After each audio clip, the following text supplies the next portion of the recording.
June 1944. The fields of Normandy are on fire. Black smoke coils above shattered hedgerows. The scent of burning oil and cordite drifting through the morning haze. The distant thunder of artillery rolls like a storm, but closer, too close.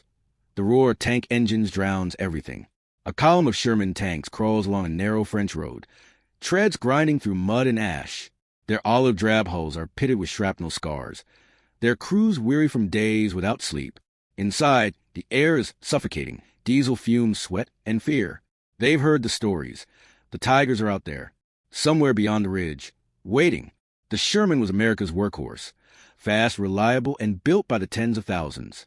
But on the battlefields of Europe, it had become something else. Prey. The first shell comes without warning. An 88mm round slices through the fog and slams into the lead tank. A single flash, and then silence. Metal groans as the wreck burns. Another shell follows, then another. Within seconds, the column is in chaos. Gunners shout coordinates. Loaders curse and fumble with shells. Commanders scream into radios drowned by the sound of incoming fire. German Panthers and Tigers emerge from concealment, their long barrels glinting under the sun.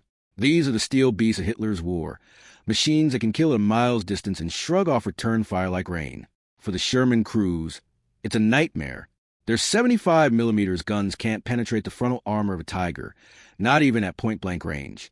The only hope is maneuver, flank fire, and prey. In the hedgerows of Normandy, that means inching through thick mud, past burning comrades, under the gaze of an enemy that seems invincible. By midsummer, the grim truth is undeniable. The Sherman is outgunned, out-armored, and out of time. Allied tankers fight with courage, but courage alone can't stop a Tiger shell. One American tanker, Sergeant Thomas Hale, wrote in his diary, "When you see a Tiger through the smoke, your stomach drops. You fire anyway. You always fire. But in your heart, you already know how it ends." Every battle feels like a gamble. For every German tank destroyed, for Shermans are lost. The Allies have the numbers, yes, but the cost is unbearable. And yet, somewhere far from the front lines, another kind of battle is being fought. Quietly, in workshops and laboratories across America. Engineers stare at blueprints, slide rulers clicking, equations filling chalkboards. They know the Sherman can't be rebuilt overnight. But maybe, just maybe, it can be rearmed. Not with a bigger gun, not with heavier armor, but with something smaller, faster, deadlier. In a locked testing range at Aberdeen Proving Grounds, a crate sits under guard. Inside are strange silver-colored shells, experimental rounds labeled only with a code, T4. Their cores are made not of lead or steel, but tungsten, a metal so dense it feels alive in the hand, humming with hidden potential. These engineers are working under a project name no one will hear for decades, needlepoint. The idea is radical. Build a bullet that relies not on brute force, but on pure velocity. If it works, it could change the war. The Sherman's greatest weakness might yet become its secret strength. Because in this war of steel and fire, salvation isn't always forged in armor. Sometimes, it's hidden inside a single gleaming shell. Summer 1944. France is alive with the thunder of engines. Columns of Shermans pour inland from the Normandy beaches. 5-man crews sweating inside their steel coffins as they push toward German lines.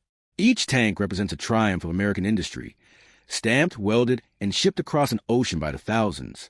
The M4 Sherman was never meant to be the heavyweight of the battlefield. It was built for movement, not duels. A tank designed to cross rivers, climb hills, and be repaired with a wrench and grit. In theory, it was the perfect weapon for a fast-moving army. In practice, it was meeting an enemy it had never been built to face. On the other side of the hedgerows waited the pride of German engineering, the Panther and the Tiger. The Panther's 75mm high-velocity gun could pierce a Sherman from over 1,500 yards. The Tiger's 88mm cannon could do it from twice that distance. Allied crews often saw their tanks explode before they even spotted their attackers. The Sherman's armor was thin, 51mm at best. Its own 75mm gun, effective against lighter targets, could barely scratch a Panther's slope hull. In open country, German tanks ruled. In close quarters, the Shermans relied on numbers, smoke, and luck. Reports from Normandy were brutal. One division recorded losing 80% of its tanks in just 2 weeks of fighting. British and American crews began calling their machines Ronsons, after the cigarette lighter that lights every time. And yet, the Sherman kept rolling. For every one lost, another came off the ships. The Allies believe in quantity as a strategy, overwhelmed by mass. But even mass has its limits when facing armor that seems invulnerable. At the Aberdeen Proving Grounds in Maryland, U.S. Army engineers studied captured German tanks under the scorching summer sun. They found that German armor was not only thick, it was sloped hard-faced and designed to deflect shots rather than absorb them. Traditional armor-piercing shells flattened on impact or shattered before they could bite through. The answer wasn't more steel. Heavier tanks meant slower advances, broken bridges, and logistical chaos. Bigger guns took longer to produce and required new turrets. The U.S. Army needed something faster. Something could send to Europe now. A new idea began to form, one that ignored brute force and instead pursued speed, velocity. If a projectile could move fast enough, armor thickness wouldn't matter. The shell would pierce through by sheer kinetic energy, like a spear thrown from the gods. The key to that idea was tungsten, a rare metal, heavy as sin, with a melting point so high that ordinary forges couldn't shape it. It was used in machine tools, cutting edges, and precision drills. But what if it could be turned into a weapon? Tungsten supplies were scarce, coming mostly through dangerous supply lines from China and Burma.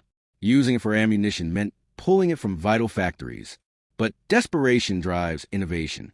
In the closing months of 1944, the U.S. Ordnance Department approved a project to design a new kind of armor-piercing round. It would be a small dart wrapped in a lightweight aluminum shell, a sabot round. When fired, the outer casing would peel away in mid-flight, leaving the dart to scream through the air at unimaginable speed. They called it the T4 HVAP, high-velocity armor-piercing. It wasn't a new tank. It wasn't even a new gun. But it was something far more important, a weapon that could give the Sherman its fighting chance. The engineers had drawn the first line of hope in a war of iron and fire. Indiana, January 1944. In a nondescript Army laboratory surrounded by snow, a group of engineers work in near silence. The room hums with the crackle of testing equipment, the smell of hot oil and graphite heavy in the air. On the wall, a name has been scrawled in chalk, Project Needlepoint. These men aren't soldiers, but they understand the war better than most. Each telegram from Europe tells the same story. The Sherman is bleeding and the Army needs a miracle. Their task is simple in theory, impossible in practice. To build a round so fast, so precise, that it could slice through a German tank like a knife through paper. They start with a tungsten core, dense silver gray, and so hard it can gouge steel. Around it, they fit a lightweight aluminum shell called a sabot. The sabot allows the small, dense core to fit into the Sherman's gun. When fired, it drops away mid-flight, leaving the tungsten dart to travel alone, small, sharp, unstoppable. When the first prototype is tested at the Aberdeen Proving Grounds, the spectators can barely believe what they see. The gunner fires. A crack echoes across the range. The dart smashes through a Panther glassy plate, 120 millimeters of hardened steel, and punches straight out the back. Engineers rush forward, brushing their hands across the clean entry hole. No cracking, no fragmentation, just raw power. At last, the impossible seems within reach. Reports are sent to Washington. Experimental HVAP round successful, capable of defeating German frontal armor. There are cheers in the labs, but also concern. Tungsten, the heart of this miracle, is scarce. Every pound used for a shell means less of the factories that cut metal, drill engines, and make tools. A single HVAP round costs several times more than a standard shell. And yet, commanders agree it's worth it, even if only a handful can be made. The Ordnance Department approves limited production.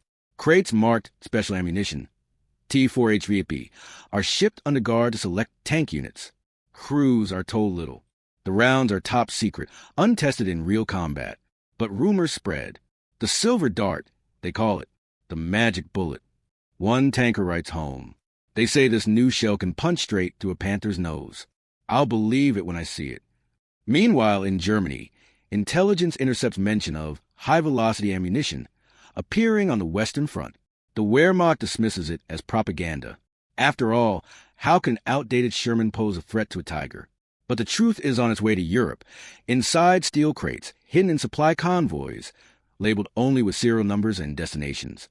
The engineers of Project Needlepoint have done their part. They have given the Sherman something it never had before, a weapon that might just level the playing field. Now it will be up to the soldiers, the men inside the tanks, to prove whether science can rewrite fate. The dart has been forged. The test will come soon. October 1944, Yugoslavia. The Orlick Heights rise like broken teeth above a sea of fog. The ground is wet and treacherous, the air heavy with the smell of rain and cordite. American and partisan forces advance slowly along a winding road, their Shermans rumbling forward through the mist. The war has entered its bitter, grinding stage. Every hill, every mile, paved for in blood and steel. Somewhere ahead, the enemy waits. At 0700 hours, the first shot cracks across the valley. A German Panther, hidden in the tree line, opens fire. Its 75 millimeters cannon roars like thunder, and the leading Sherman disappears in a flash of orange fire. The blast echoes through the hills. Shouts over the radio, "Tank hit! Crew's gone." The column halts. Visibility is poor. The fog distorts shapes, muffling sound. A second Panther fires, its shell tearing into another Sherman's side. Metal screams. The familiar dread sets in, the feeling that they're outmatched again. Inside one of the tanks, the M4 Chesapeake, Sergeant Dale Hawthorne grips his microphone. His voice is calm, steady, too calm. Loader, the new round, the special one. The loader hesitates, then pulls a silver-colored shell from a marked crate. T4 HVAP. The tungsten dart gleams faintly in the dim light. He slides it into the breech. The gunner exhales, lining up the sight. Range, 800 yards. Target, Panther, front on. Fire. The 76 millimeters cannon recoils violently. The sound is sharper, different, a crack rather than a boom. The dart streaks out, slicing through the fog like lightning. It hits. A flash of sparks erupts from the Panther's glassy plate, followed by an eerie pause. Then, with a muffled roar, smoke bursts from its hatches. The German tank doesn't explode. It simply dies. Its armor caves inward. The crew lost instantly. One hit, one kill. For a moment, no one speaks. Then over the radio, "Panther down!" Repeat, "Panther destroyed." Disbelief ripples through the column. Shermans have never beaten Panthers head-on before. Yet, here it was, undeniable. A clean kill. The Chesapeake reloads. Another HVAP shell slides into the breach. They spot the second Panther moving. Try to reverse behind cover. Target 2. Same range. Hawthorne orders. The gun fires again. The dart strikes the lower plate. Sparks. A flash. And the second Panther erupts in smoke and flame. Silence falls over the ridgeline. The American tanks advance slowly, engines growling, their gunners scanning for movement. The radio hums with disbelief and laughter. One tanker says what everyone is thinking. Guess the magic bullet works. Reports spread within hours. Field messages describe unknown high-velocity ammunition capable of defeating Panthers frontally. German commanders, reading capture transmissions, are alarmed.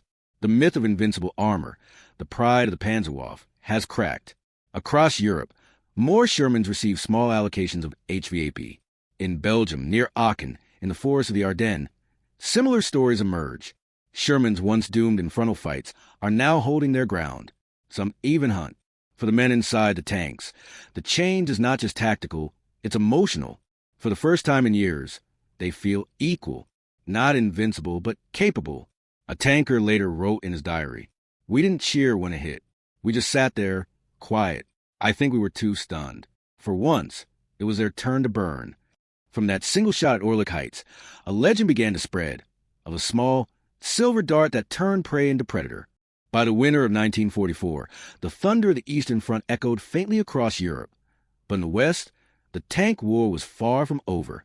The forests of Belgium and the plains of Germany were about to become the testing ground for a new idea, not born in command halls, but forged in the minds of men who had lived too long in the shadow of German steel.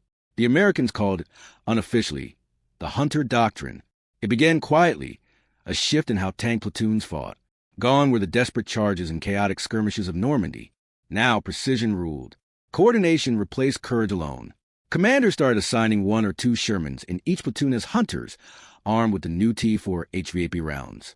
Their mission, take out enemy armor. The rest provided cover, suppression, and distraction, the bait in a deadly trap. In training grounds near the Meuse, tank crews practiced new maneuvers. Radio chatter filled the air. Hunter in position. Decoy moving left. Marked target. Panther in the open.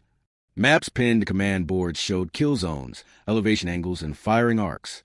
The language of armor warfare was changing, from brute force to tactical artistry. When the Ardennes Offensive erupted in December 1944, this doctrine faced its trial by fire. The Germans came with their tigers and panthers, roaring through the snow-draped forests. But this time, the Shermans didn't panic. Hidden in the trees, covered by fog and frost, the hunter tanks waited. A tiger crested a hill, confident, almost arrogant. 3 Shermans moved distracted, trading shells, smoke, and fear. Then, from 700 yards, the hunter fired a single HVAP round. The tungsten dart screamed to the cold air and punched clean to the tiger's side armor. The giant stopped mid-turn, smoke pouring from its seams. The ambush was over in seconds. Across the front, similar engagements unfolded. Allied tankers coordinated ambushes using radios and terrain. Techniques inspired by German tactics, but executed with American efficiency. For the first time, Allied armor operated not as prey running from predators, but as wolves hunting together. But even as success spread, one limitation remained: tungsten. Each HVAP round required materials so rare that entire shipments from China were guarded like gold convoys. Many crews received only 5 or 6 of the coveted rounds per mission. They stored them separately, wrapped in cloth, marked with chalk, their lifeline. One tanker later recalled, "We joke about it. 5 darts, 5 chances to live. You'd wait for the right moment, the one that mattered. When that big cat showed up, you prayed you wouldn't miss." The scarcity forced discipline. Every shot was chosen, deliberate. The Sherman had finally become what its designers never imagined: a precision instrument. By spring 1945, this approach paid dividends. German army units, already strained by fuel and losses, now face an enemy that fought with cunning rather than numbers. Reports from the front spoke of increasing German hesitation. Our tanks are not safe. They strike from the flanks, from the fog. They know where to hit. The balance had shifted. The Sherman, once derided as a Ronson, now stalked the battlefield with purpose. The hunter had replaced the hunted, and the myth of invincibility that once shrouded the tiger was fading fast.